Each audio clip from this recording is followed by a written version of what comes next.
Hi, my name is Pia Tuominen, and today I'm recording a podcast and live stream episode with clinical psychologist Birgit Valla from Norway.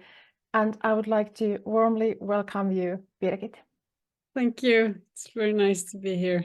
I thought of starting this discussion by sharing a bit about why this is so deeply meaningful for me to have you here.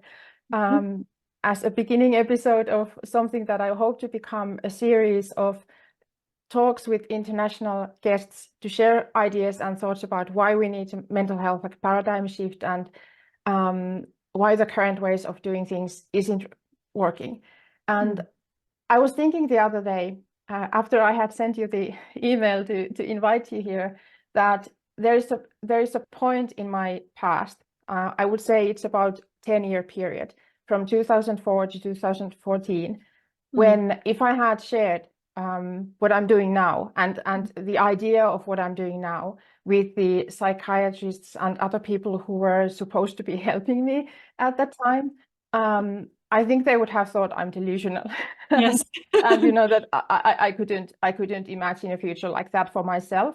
So I think it's such an important thing to talk about these issues because it demanded quite an amount of stubbornness and a willingness to not listen to the experts, so to speak, to be able to be here and have guests and talk about these very important issues. And now, as a first international interview with you, having this discussion in English so that we can share what has been going on in Norway and what many people outside of Norway have been admiring so greatly about what has been going on there with the medication-free initiative. So I'm very excited to have you here. And as my first question, I would like to ask you, who are you, Birgit Valla? Who am I? Well, I'm a clinical. Oh, sorry, it's my cat. I'm a clinical psychologist. I live in Norway, a town called Hamar. I have 3 kids, or I have 6. I have 3, which are my biological kids. I have 3 that are my husband's sons. Yes. What should I say more? I've worked in this mental health field for 20 years now, and this has sort of brought me to where I am now. But I've all through all of my career, I've had the same sort of urge or need to that we need to make a change. Actually, it started when I was a student. I thought that this is not right, what we're doing, that we have to do it differently. I always thought like that. And Yeah. what do you think? What were some of the signs for you that this isn't working? Yeah, it was because when I was a student, my mother was a psychologist. I just want to say that's why I'm sort of brought up with, she had a private practice in our house. I'm from the north of Norway, quite rural area. And she had this very, should I say, successful practice. Many people came. They were very positive towards my mother, but she was also quite, what should you say, alternative. And she was not very. She didn't just do what the experts or the authorities told her. She did lots of creative stuff with her client. She sort of tried new things, and so I think why I am who I am has a lot to do with her. But when I started in university, I was trained the way we are trained, with the assessments and the diagnosis, but there were also other things, of course. But this was sort of the standard way of doing it, was very linear, and you have to figure out what the problem is, and then and there was a big emphasis on all these methods, psychotherapy methods. And anyway, so my first client was a mother and her son, and I followed them for half a year, and she was so brave, that mother, because on the very last session, she told me, I asked her, how do you think this has been? I had sessions with her son. Sometimes she joined. I did the assessment with her and her son. But she was very brave, and she told me it was not the way she had thought at all. And it hadn't helped her son either. And I was totally blind to this. I thought everything had gone very well. My fellow students, my supervisor, everyone thought that this was a very successful therapy. But she told me in the last session, it actually hadn't helped. And she was I'm so grateful that she told me this, because it sort of has shaped my work ever since then. And it's actually more than 20 years ago, because this was when I was still a student. So this led me to, that was when my thinking started. And this was not even about medication. This was just about very nice psychotherapy. It was family oriented within the family therapy field. But even that, because I never asked her, what do you think? What do you want? What's important to you? What are your ideas? Everything was from the textbook, from the manual, from the experts. This is how we think we should do it. So that's when I started to sort of realize that this is not we shouldn't do it this way. We have to do it differently. And then I was quite lucky, which was also just luck and coincidence, that my the first place where I worked was a place where they had implemented this feedback system this was what do you call it in English? It's in the hospital system for children and adolescents. And they had implemented this feedback system, which is called feedback informed treatment. And so I was trained there from the very beginning to get feedback from the clients. And this was quite revolutionary, because like you said, if I had said what I'm saying now 20 years ago, my career would have been over before it started. So I couldn't talk about that then. So but I learned it very gradually. So I started to get so this feedback system was quite revolutionary then, and I learned it, and they taught me in this place how to really listen to people and put yourself in the back seat and let people come with their ideas. So that was sort of the start, and working like that just more and more showed me that what we are doing, what the mental health field thinks is good ideas, is not what people, it's not what they want, or maybe they think they want it because that's what they are being sort of told. But when you really start to listen, and you also start to follow, are they getting better? Then a lot of what we're doing is really not a good idea.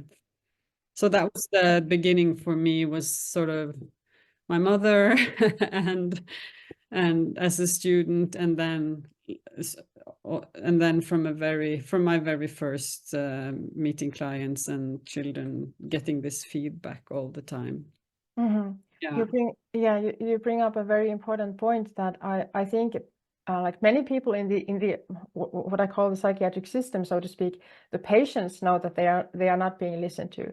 Like so often I hear from people that the psychiatrist disagrees with them, and they don't listen to what people say, for example, about the effects of medications. Like, I don't like the effects of this, and then even then the psychiatrist is like, this is working fine, good, this is working fine. And people aren't being listened to, and the same applies to meeting a psychologist or a therapist. I've heard so many times, like too many times, I've heard that the therapist is trying to get me to accept the medications, even if it is not, it's not working for me. And we have this system that forces people to do something they don't want. So Yes. it's a very important thing you brought up about the ability to listen and not only work from our like previous understandings and what we've read from the textbooks. And I've also often tried to get people to think that the interior in the textbooks, it changes over time. So we don't have the same like content in the textbook that we had 10 or 20 or 30 or 40 years ago. So I like to keep that in mind also. like Exactly, it yeah, changes all the time, and you have to sort of keep pace with what people are telling you. And the problem is also that professionals think that they are helping a lot more than they yeah, actually do. They are blind to this problem. I just yesterday I was in this debate, and a person, he was a leader in the hospital system. He said most of the people who come to us are being helped in a good way, and you don't know that. yeah, You are clueless to this. You don't know what people think because you don't have a system that, or you don't and you don't even have a culture for. They won't tell you. yeah. So this is really a big problem because the system doesn't even know that it should change because they think they are doing a good job. Yeah, that's another thing that I've heard from people, that they can't share their thoughts openly with the people who are supposed to be treating and helping them. So they can't because they are not being listened to. So that's quite a problem we have here. Yeah. Like one party imagining that they are very helpful and helping people, and the other like party thinking that I can't share my thoughts because I'm not being listened to anyway. Yeah. But you're also the founder of Mad in Norway. Yes. And why did you found this Mad in Norway website? Yes. So after some years, I worked and I started a service in Stange municipality where we started to work differently. And in that process, when I sort of I experienced different things in my work, I also read a lot of literature, and among many books, I read Robert Whittaker's Anatomy of an Epidemic, and when I read that, it was like, oh, finally, it's not just me. This is actually someone who has done a really thorough job in documenting these things, where he writes about the diagnosis and the medication, how hurtful they are. You know, I started working with children and adolescents, and I thought we medicated them too much. But when I then, after some years, I started working with adults, I was like shocked because there was so much medication. And I was thinking, how can anyone think that this is good for people, that this will help them get better? Why is no one saying anything? Why are no one in the system sort of raising their hand and saying this is wrong?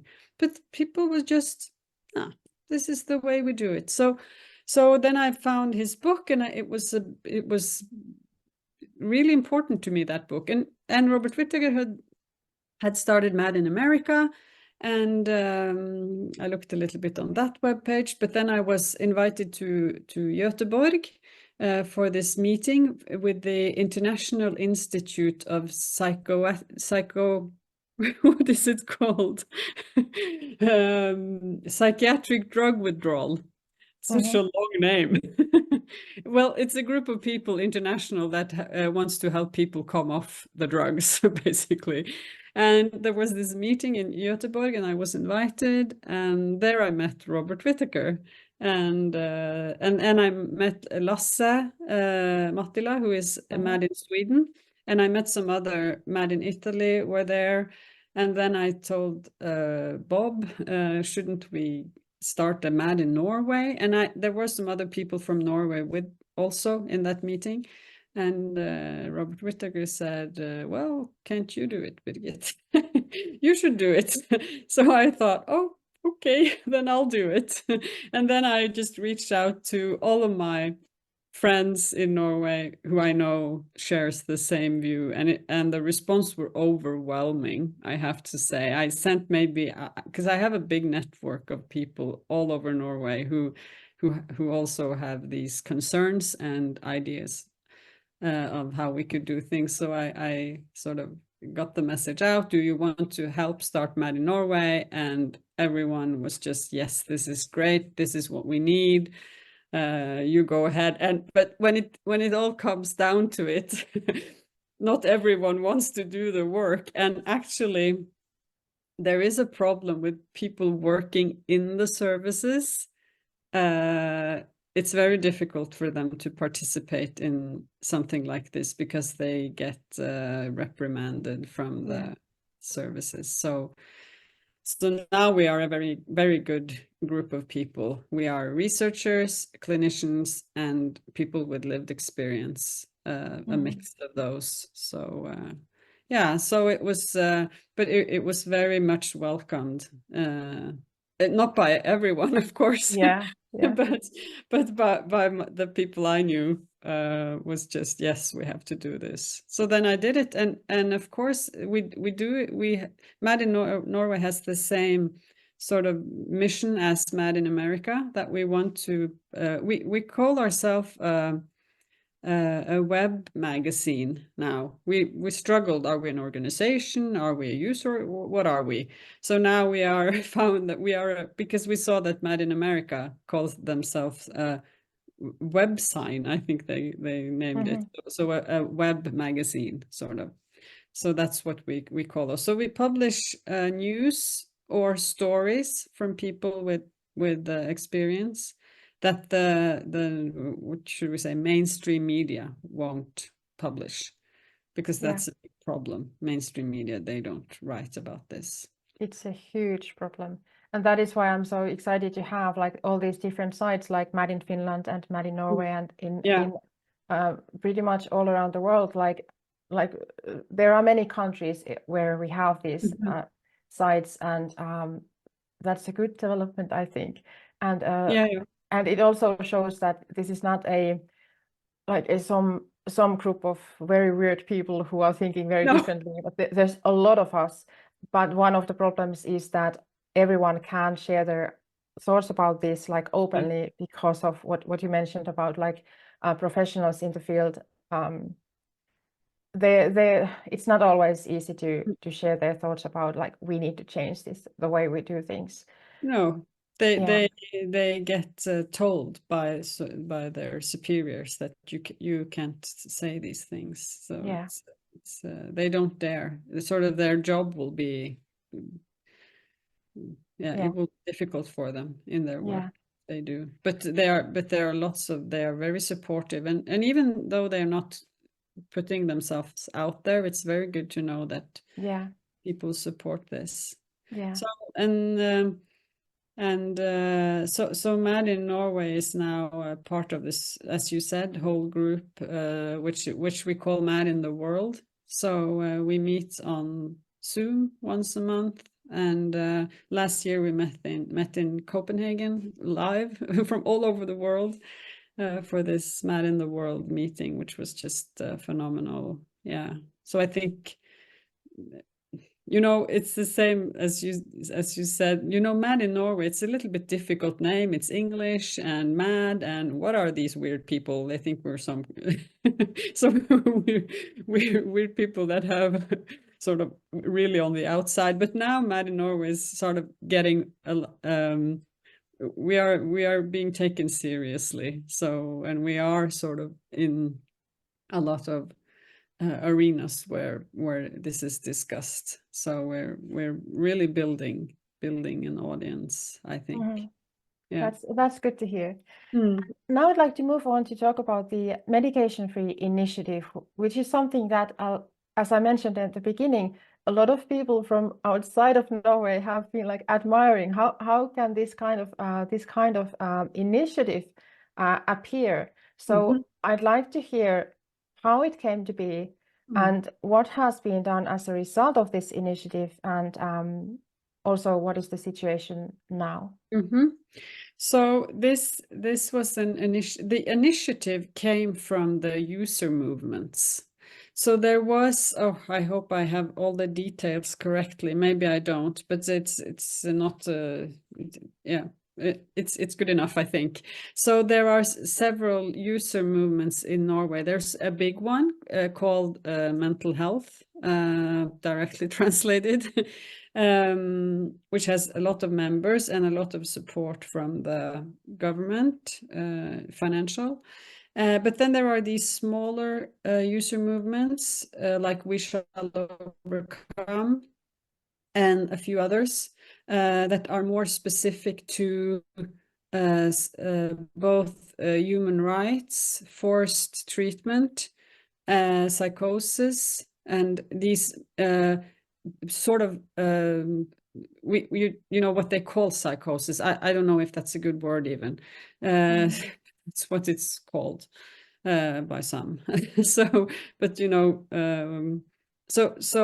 and they are very concerned with when people get experience that put them sort of outside of themselves, or start doing things that people think are strange, and they and because what happens to them, they get into a ward and they are forcibly medicated, and that's the groups that experience most of the forced treatment. Yeah. So the smaller of these user organizations, they were very concerned that they wanted to stop the medication, because there's a lot of forced medication in Norway, and other types of forced treatments. But the forced medications is sort of the baddest thing. Also the belts and isolation. But the problem with the forced medication is that, you know, you are put on this when you come in with a psychosis, or not. You don't even have to have that. It's just that you are in really, really distressed or agitated or whatever. And then they put you on this forced medication, and you can risk staying on that for months and months and months and years. Yeah. Even when you go home, they force you to take pills that we know are not good for you in the long run, which is just horrendous. So the user movements, they really wanted this to change. So they formed an alliance. So there was this medication-free alliance, and they reached the professionals have no interest in this. As a group, sort of. There are individual professionals, of course, but as a group, they have no interest. So the user organizations, they forced an alliance, which I think was really important, and also with this, the biggest one, mental health user movement, and they approached the politicians. So they said to the politicians, we want medication-free units. And they said, we need separate units that do the medication-free treatment, because the professionals say, oh, we can do medication-free in our regular units. But we all know what happens then. Then it's the psychiatrist that decides who gets the medication free and who does not. And it's not really a choice that the person have. So they say, we want there to be units, because you have to learn to work in a completely different way. You can't just don't do the medication. You also have to do something else. So they went to the politician, and in that period, we had the health minister, Bent Høie. And he understood this very well. So he understood the whole problem with the mental health field, because he had talked to so many survivors. I don't know why he's like that, but he somehow he understood. So he said to the hospitals in the different regions in Norway, all of you have to have a medication-free unit. So it was decided by politicians. It was not a professional initiative. So, and when he did that as a politician, and he has no health education or background, especially the psychiatrists were very against. they said this is not evidence-based, this is not what you call the treatment that is reasonable, or it's not safe, or so they were very against, but he said, but you have to do it. So he was very brave going against them like that. But then there were also psychiatrists, of course, and units that wanted to do this. So then we had medication-free units, especially, and we had this large one, but it was private, with Hurdalssjøen was the name. It was a private hospital, medication-free unit. They were also attacked for not being totally medication-free. Problem was people came in there with lots of medications. Yeah. What they mostly did was tapering. So of course they had to give people, you can't just go off from one day to the other. So they did a lot of tapering, and they also could, in a short period, people could have, for example, if they needed to sleep or something like that. But that was just a very short. But then it was, oh, you are not medication free. So there was a lot of, it's like that. If you can criticize, you criticize sort of whatever you find. So, but Hurdalssjøen is not there anymore, but that's mostly because we had a change of, because when Bent Høie, when he was there, this was all very protected. So he made sure that they did this. But then we had a change of government, and then it started to fall apart.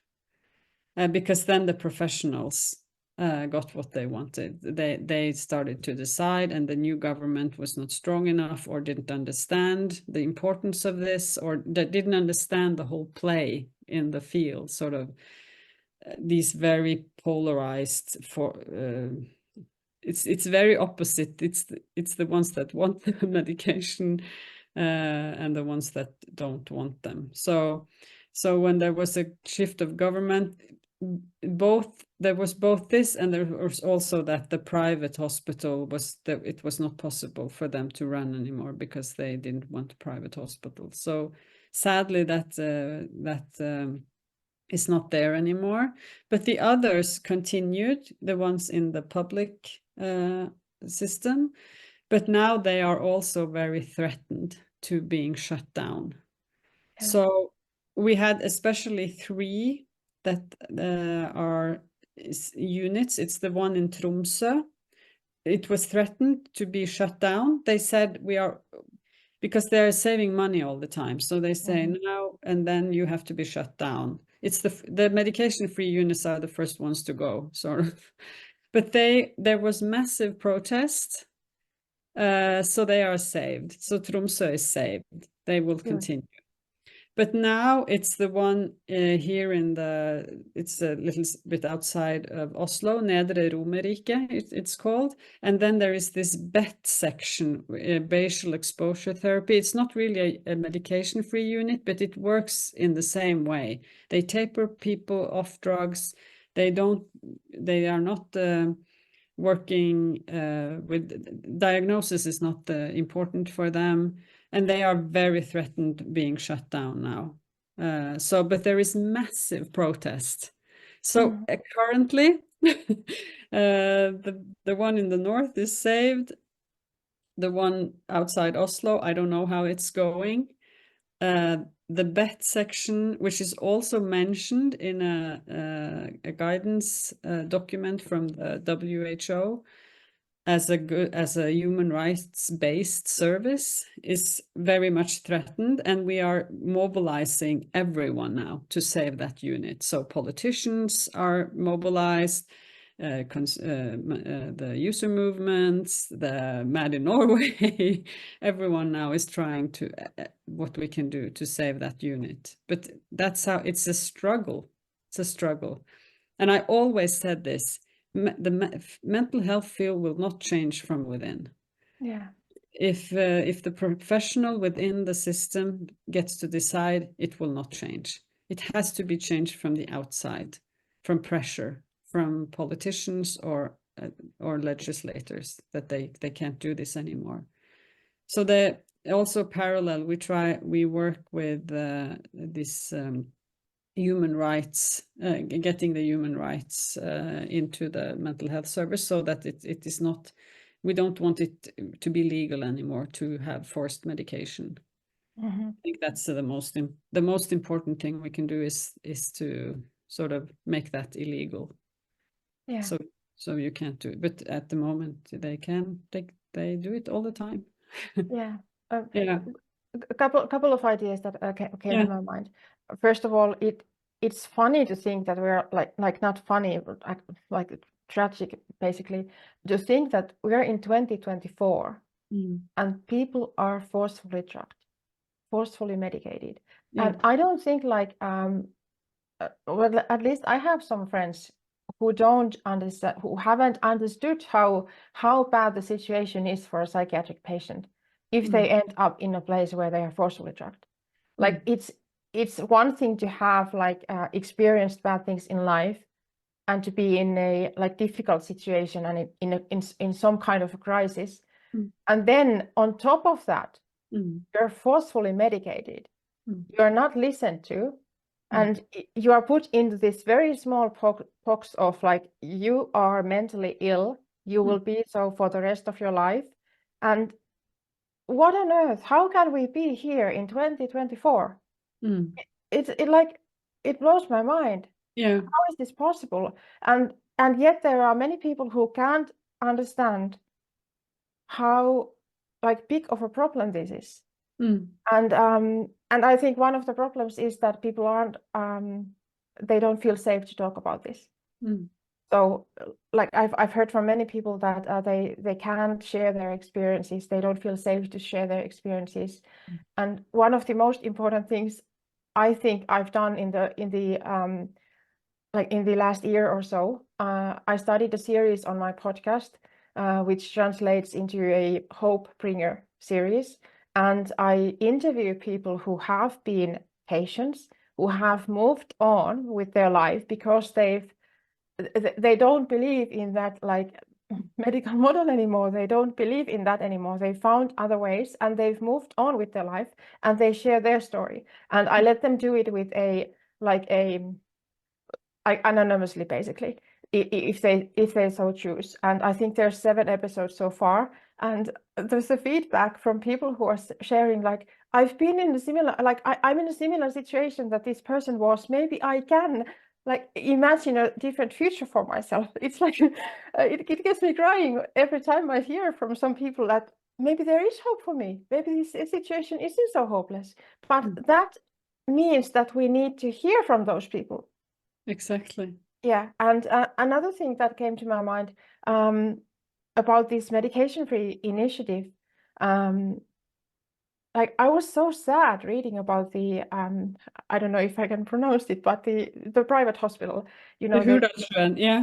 Yeah. I was so sad to read about that it was closed, because the experiences that people had as patients there, it's amazing. It's amazing to read about those. So those were blog posts I read on Mad in America. If anyone wants to go check them out, just look for the in madinamerica.com. I think it's the search bar, and if you search for the Norway, I think it will come up like many blog posts and interviews that are there. Like, how can we do this to people? Like it was clearly working. It was clearly working. It was working. And it I want to say about Hurdalsjön, it was not that everything was perfect there. Yeah. Because they were new, they had to figure things out. But you know, when you do something new like that and you go against the system, if you make one mistake, they're after you. And the media was after them because there was some incident and they blew this up. Like, oh, this is a terrible place, and they do these mistakes. People can die every day in the regular psychiatric system. Nobody writes about that. And when Hurdalsjön, this fantastic place, makes one mistake, it's all over. And no, we can't do this. The problem with Hurdalsjön was that when the previous government was there, people could choose where to go to hospital. So they themselves could decide where they wanted treatment, and then they got patients in this hospital. But then when we got the new government, this system was not there anymore, then they were dependent on the psychiatrists in the regular public system transferring them there, and the psychiatrists didn't want to do that, so they had no patients anymore, even though there were lots of patients wanted to go there.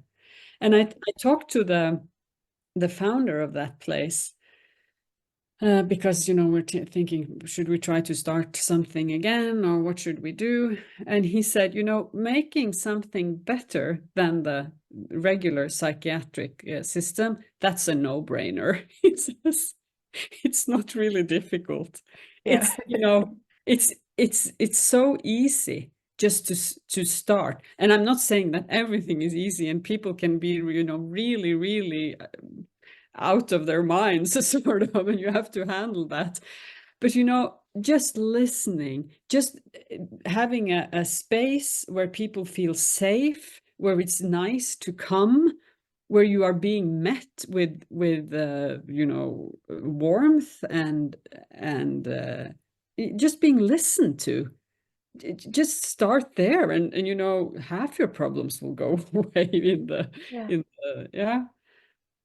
Yeah, I was, when I was reading about that private hospital, it got me thinking about like basically people were sharing their experience. I think Robert Whittaker had visited there and wrote a post about it. The experiences were like, this is the first time I was asked, what do you want? So it goes back to the beginning of what you shared about the first, like, client, the mother and the son, like, what would you have wanted? It would have been an important question. But it's weird how people aren't being listened to. And it's funny that you mentioned that, because since that was how I was trained. But since then, I have asked and asked and asked and asked for 20 years. So it's so strange for me that we don't do that. But the problem is that most people you're still trained that way. So you're still trained the same way I was 20 years ago. And if you don't learn, or things happen to you that makes you start to ask, you just don't do it. And I think the people working within those systems are being institutionalized. So they think that this is normal. They think that this is the way it has to be. And not all of them, because many don't want to work like that at all. But I don't know if it's a survival mechanism. You just have to think that, oh, we have to do it this way.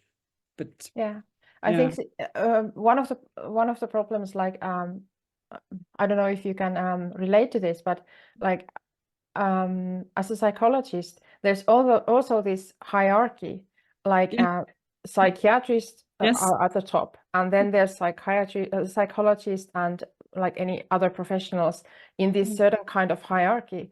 And if you, as a psychologist, start to question the way the psychiatrists are doing their job, and what is like, what is their thinking about how we help people, that's a struggle, I would say. Yes, it's a similar thing in hospitals. I have a friend who is a nurse, and she told me it's basically very difficult to say to a doctor that the nurse thinks that the patient needs something else. Like, have you thought about this problem that they have? It's very difficult in these hierarchical systems. And to start to do things differently. And that is also one of the issues I think people have when they are starting to question, like, is this the best way to go? Are there any other alternatives? Could we do something differently? Because there are also these like professional status that is different for different professions. Yeah. So, and I think that's what you're saying there is one of the sort of main reasons that this is not changing within, because the people with the professionals with the most power is the ones that least want to change. So and I'm not talking about the single psychiatrist, because I know some fantastic psychiatrists in Norway who are really working with us and wanting to change things. But the Psychiatric Association in Norway have been, the past year and a half, has been quite clear about their stand. They want medical model, they want medication, they don't want things to change. They are sort of on this mission for medical model thinking, brain disease. So as a guild, as Robert Whittaker calls it, they really don't want the change that we are representing at all. So, and they have the most, so the people with the most power least want change, and the people with the least power, which is the patients, of course, Yeah. Yeah. most want the change. Yeah. So it should be, we should just flip the hierarchy completely.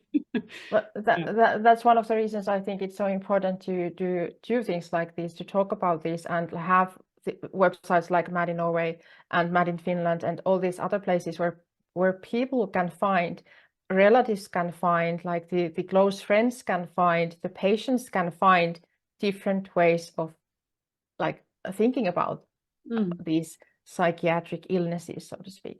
So that it's a very very limited way of looking at like what it is to be human. Yes. To categorize people into these, like, okay, this is your diagnosis, and this is what is wrong with you. And I think many people have a mistaken view about, like, okay, when I will be diagnosed, or when I get the right diagnosis, then people will know how I will be, how will I get better? What is the correct treatment for me? And oh boy, what a mistake. What a mistake. That never happens, and people Yeah. are so disappointed. Problem is that this is we are patients are being indoctrinated sort of in this way of thinking. They are being taught that I met several people who have been in the system. They bought the whole idea that they were ill. They had an illness. It could be found somewhere in the brain. Yeah. It was called this and this. But then and they thought that was right, because the psychiatrist said that this was how it was, and maybe the other professionals also. And the problem is that we teach the patients this way of thinking, and we also, which is similar bad, is that we teach the people around them, the family, the friends. Do you have a name for that in English? I can't remember the name. All of those who are the private resources of the patient, sort of, or the person in distress, not the professional system, but the private system around them, the parents or children or relatives. They are also taught this medical model. So they are taught that your relative is ill, she has this illness, and this is nothing you can do about. So you just have to support and take care of yourself, and da da da. So nobody is being taught that this is not. These are not brain diseases. They are responses to what is happening to you, and what has happened to you in life, and it is reversible. So this can be. There are things you can do to get better. That you don't teach that, and this is sort of the people in the hospital thinks like that. They teach the patient to think like that. They teach their relatives to think like that. But of course, then someone listens to a podcast, reads a book, and discovers, oh my God, this is all wrong. This is not right, what they have been told. Yeah. I was contacted by a woman. She's coming to our seminar. We have a seminar before Christmas every year, Mad in Norway. And she said, I believed them for like 10 years in the system. And then I heard a podcast. It was with me and a psychiatrist here in Norway who is very opposed to this. And she said, I realized this is not true. It's not true what they have told me all these years. But the thing, that's what you are also talking about. We need to get this information out there. It's so important to get it out there so that people can make up their own minds and realize that it's not right what's being done to me or my relative. Yeah. And I have personally experienced that. I believed that what I was told. So it's I find it very like a lucky moment that I had a discussion with a psychiatrist when I told them that I don't like who I am without the medication. And he asked me, like, like, tell me more. What do you mean by that? And I share with him that if I forget to take one of the pills, I get very very, very anxious. It's very, very difficult to sleep. It's very, very difficult to be even. And I get like very, it was very difficult, those feelings that came up. And I thought that was me below the medication. Yeah. It was me without the medication. So I told him, I don't like who I am without the medications. And he mentioned like just a brief sentence, like, oh, they are just withdrawal effects. Like your body is accustomed to this medication, and that's why you get those. And I left that meeting thinking, like, if that is not me, and it's just my body accustomed to these medications, who am I without these medications? It totally shifted my perspective. And it was a very brief moment when he just like brushed it off, like, oh, those are just withdrawal effects. And it changed totally the direction, because I started to think, like, what on earth? I thought it's me that is coming. Like, this was in, I think about 2012, 2013, something like that. And after that, like, things dramatically changed, because I ended up like learning, like, okay, how to use my mind. How can I behave? Like, how can I use my mind so that it works as an ally for me instead of an enemy? That there is something I can do to not feel so bad all the time and everything else. And then later on, I went like back to meet him to talk about like withdrawing from the medications, and it wasn't an easy thing to do, because he said, like, you've had these problems for so long that he can't support this idea of withdrawing me from these medications. So I withdrew from one of the medications by myself, and then went back to, like, can we now talk about like withdrawing from the rest of these medications? And it demanded quite a stubbornness from me, and a mini lecture about what I know about the diagnostic system and the history of psychiatry and how all of this came to be. And then he said to me, like, okay, perhaps we can talk about like withdrawing you from medications. And he created the plan for me to get rid of the rest of the medications. And I've been like without medications since let me see, December 2016. So that's when the withdrawing process ended. But it demanded a lot, like this, the brief sentence and the opening of a like new idea, like, okay, if that is not me, who am I? And I think that's such an important question. And to realize that what I had been like thought about myself and my situation, that it wasn't true. That's an amazing totally story. shifted my story about myself, and about the effects that came to be when I forgot one of the medications, or had to stay. Like sometimes I forgot to order the medication to the pharmacy beforehand, and then I had to like be without it for a couple of days, and it was so awful. And I thought that was me. Oh my goodness. No one told you, and you had to learn all of these things on your own. On your own, and then you had to tell him. So you were the expert, not only on yourself, but also on history of psychiatry and diagnosis. And also, luckily, we know more about tapering medication now, because there have been, I don't know if you know Anders Sørensen in Denmark. Yeah, I do. Psychologist, so he was here last year doing a lecture for us, and we have taped it, and also his book is great. So there's more and more out there now to read for, but the problem is that the doctors don't seem to, I don't know if they're not interested or what is it, but the patients at least can get the knowledge themselves, and then demand, like you did. But it's a struggle. You have to be quite strong to And I also think I was lucky enough to have been like before my life got like a very bad situation, I was studying psychology as my main subject in university. So I had a couple of years of studying like mainly English material. So I got very accustomed to reading in English. So it wasn't a problem for me to find blog posts or podcasts or something like that to hear about different ways of thinking and approaching this. So that is also one of the reasons that that really helped me, I think, to have that couple of years in the university and being able to read in English like very fluently, because I think there was a massive difference between what I would have been able to read based on the previous schools and what I had to get familiar with in the university. So that was also one of the like lucky things that I happened to have in my life. But I would also like to ask a bit more about the like what can we do about this medication-free initiative like here like outside of Norway? Is there any way we can support this to be able to perhaps like bring it back or perhaps get something similar going on in other countries?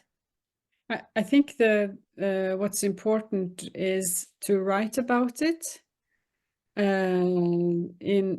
Because Bob wrote about it in Mad in America piece, which was very good for us. So just that the Norway sees that the rest of the world is watching. Yeah, it's a good thing.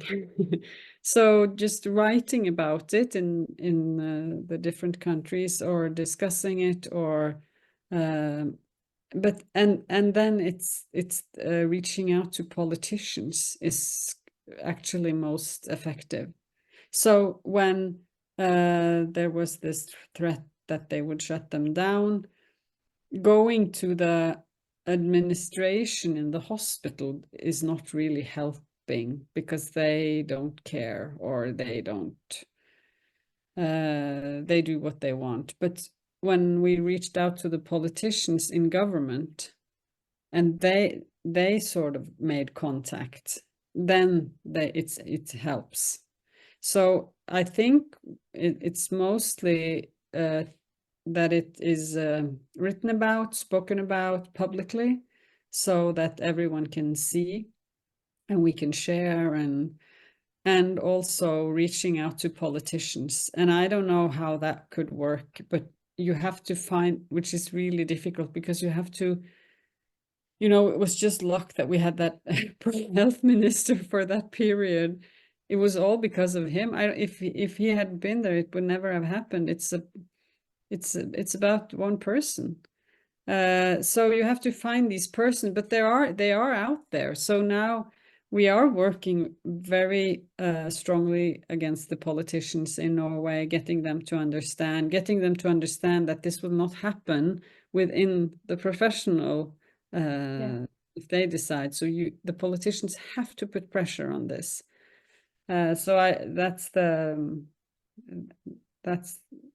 is what is most important. And for example, from Finland, if you have a MAD in Finland or some other user organization, if you are connected with someone, just writing a letter to the Ministry of Health in Norway and say, oh, we are very interested in the medication-free units in Norway. You're such in the forefront of the world. How can we learn more from you? Sort of, if these things are coming from the outside, then oh my God, is someone watching us? Maybe we should shut them down anyway. Maybe we should keep them. So that I think that would help and would put pressure on them not to shut them down because they see that outside world is watching. Outside world is watching and wants to do the same. So the user organizations, of course, was key. Without them, it would never have happened, of course. But they needed one politician who said yes. So the initiative didn't come from the health minister. It came from the user organizations. He just listened to them. So I also found it interesting to read about these user organizations, that they had differences in thinking, like what should we do? But Yeah. they found the Yeah. common ground, like what is the one thing we can like truly agree on, and what Yeah. is the so it is possible to have Exactly. different kind of Yeah. user organizations to like to move forward into a same direction, even if there are like differences in Yes. how they view things. I would also like to say that even though the situation isn't what we would hope it to be in Norway, like nowadays, this whole thing, this initiative, and what was done as a result of it, I think it shows us something about what is possible. It is. It That does. this is possible, and like I would love it to be like a common way of doing things, of course, but at least this gives us hope that something like this can be done if the people are like in the right places, and if there is enough I would say like willingness to find the common ground between different user organizations and so on. So this is possible, even though the situation isn't where we would like it to be at the moment. Yeah, but I would also like to say, because even though they are within the hospital system very threatening to shut these down, without outside of the hospital system, Yeah. lots of things are happening in Norway. So I've worked in the municipality system almost in the beginning. I worked in the hospital, but then in the municipalities, and lots of happening there with new paradigm thinking.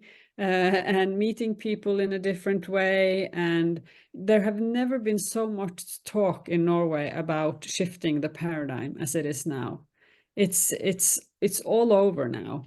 So, but as I say, this the psychiatrist in the closed ward will be the last person who gets what has happened when the paradigm shift has happened, because he will only know because his ward is being shut down. Yeah. Because so they do their thing in the hospitals, but outside in the municipalities, the communities, and peer support, lots of things are happening. And now there is so much talk about paradigm shift all over. You can talk about it very openly now. When 10 years ago you were, Yeah. shot if you talk about this. What, should we not have diagnosis? That was unthinkable, but now it's everywhere. So I think I'm more optimistic than ever. I Yeah. have to say. I think That's lots happening. Yeah. that's good to hear, and I think that sooner or later the psychiatrist and the system has to realize that the way they are going is heading to a dead end. Yeah, it is. Like we can't go on like this for longer. We are heading towards the end of our time together today, so I'd like to Yes. ask if there are like any websites or other things you'd like to point people to, like anything you'd like to share about those kind of things. Yeah. Well, you mentioned in your email my book, Beyond Best Practice. It's in English. I also have an article in the Psychotherapy Networker, Braving the Unknown, it's called. It's about my work in the municipalities also, which is also in my book, among other things. My podcast on Mad in Norway, there are several English episodes there. I recommend especially Lucy Johnston, fantastic. All you have to know about the psychiatric diagnosis. There's an episode with her, and there's also an episode with her about the power threat meaning frameworks, which is a different way of doing things. But there are also other English episodes too, with Robert Whittaker, which is brilliant, and more.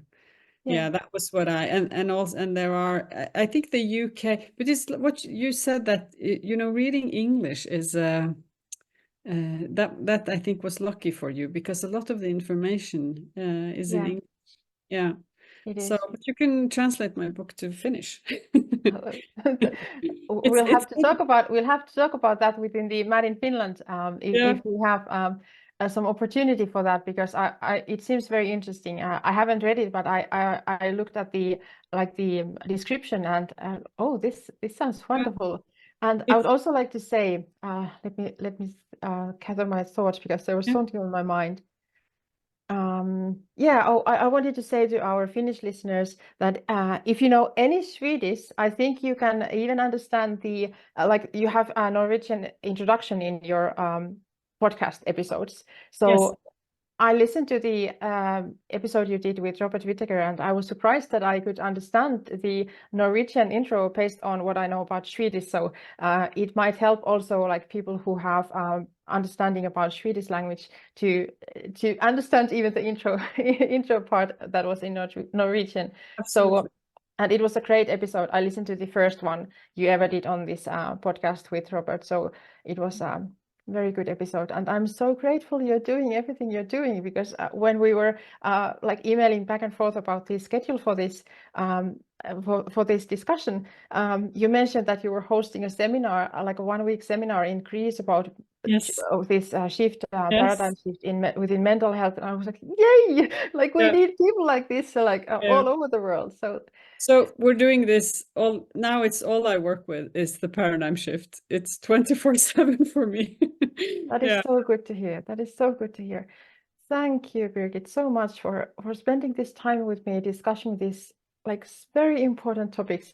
And I'm so delighted to have you in the world doing your work, and to know that I think you're right about being optimistic.